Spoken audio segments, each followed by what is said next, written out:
Hey everyone, welcome to our 58th episode of BrewTalk with Mr.Beer. 58 episodes in, that's so awesome. We get so close to 60. Maybe we'll do something cool for 60. It'll be exciting to get to 100. My name is Robert. I will be your host for today's show. Appreciate you guys, as always, tuning in to watch. A little housekeeping just before we get started. If you enjoy our episode today or any of our episodes from past 57 episodes, make sure to like, share, comment, post them on your social media. Just do whatever, helps us know that we're doing a good job, that you guys are enjoying the videos, and that we'll keep making them and all that fun stuff. So it's, a good way for us to know that we're turning out good content. We post them obviously on our Facebook page, YouTube page, and our Instagram page. You can also find them on our blog with the notes, Mr.Beer.com/blog. Also a lot of written blog posts as well, so it's a good place just to look for information, check out some stuff. Mr.Beer.com/blog is a search bar in there. You can search for some things.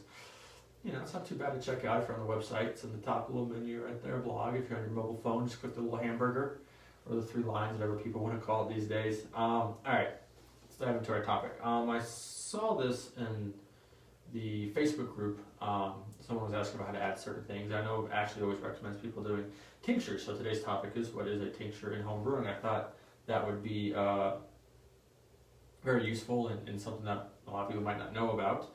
So I know Ashley's a big supporter of this because it can add unique flavors. I know we've done it with a few of our recipes, like the breakfast pig porter that we just recently launched, where you actually put bacon into your beer, which is crazy.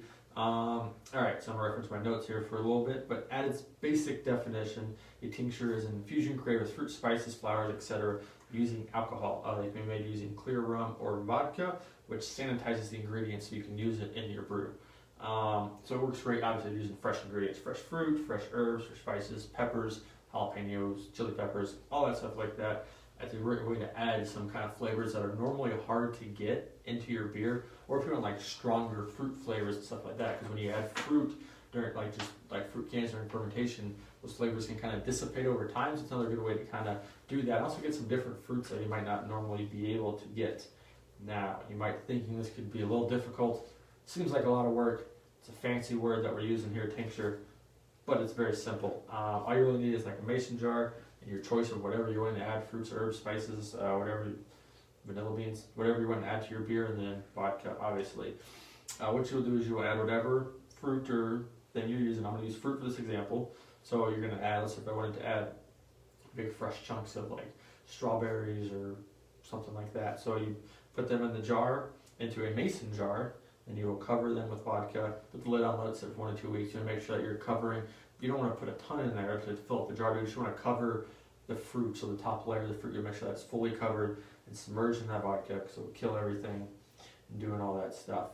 Depending on what you're using with your tincture, you might want to use a hop sack. So if you're using big chunks of fruit, like in my example, I just use big chunks of strawberries, put them in a hop sack, and then throw them in there and cover vodka. That works well. Works well for like peppers or even bacon, like I mentioned earlier. If you're using like a puree, which you can do, you don't need to do that. You can just dump it in there and then, fill it with some vodka and you are good to go. Now, when you add this to your fermenter, and I had to check with Ashley on this because I was not sure, you will want to make sure that you open the jar and pour just the whole thing in your fermenter. Be very careful about obviously what you're pouring into there. Pour it very slowly and gently. Don't disturb the beer too much. Keep your lid off your fermenter for as short amount of time as possible. But you want the contents of the hop sack, whatever is in there, and the vodka, which is where most of the flavor has gone, to go into your beer, and that is how you get those awesome flavors. It's also good to note that obviously adding vodka to your beer will increase the ABV, so be mindful of how much alcohol you're adding, and how much fruit you're trying to add. Maybe you add a whole mason jar full, that might not be good. And make sure you know the ABV of the beer that you're brewing, because you could be brewing something that's 5%, and all of a sudden you get this beer that's kind of knocking you on your butt. And to sum it up, basically tinctures are a great way to add some crazy flavors to your brews. I think next time you're running to play mad scientists and create your own recipe and do your own cool things, which is super awesome. I love when people do that. Try tincture, man. They work pretty cool. It's a great way to add all kinds of unique stuff that you normally couldn't do. Summer coming up, when people like spicy beers, you can do a jalapeno beer, all that stuff like that. All right, so that's going to wrap it up for today.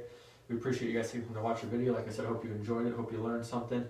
If you want to learn more about Mr.Beer or just brewing with Mr.Beer, you got to join our Mr.Beer Facebook group, Mr.Beer's Brewing Society. We're approaching 1,300 members in that group. It's an awesome place to hang out. A a lot of interesting questions, conversations going on in Zach Action. There are a lot of answering people's questions, and people share their recipes and their beers and labels and all kinds of cool stuff. It's a great place to hang out and be. So search on Facebook, Mr.Beer's Brewing Society. We ask that you answer the 3 questions. Please answer all 3 questions, even if you're not a brewer, you're just going to learn or something. If you don't answer all 3, we won't let you in. It's our rules to make sure we're getting good brewers in there that want to contribute and participate to the group. So that's going to wrap it up. We'll see you guys next week. Hope you guys have a great weekend. Make sure you're brewing some beer. Make sure you're drinking some beer. Cheers.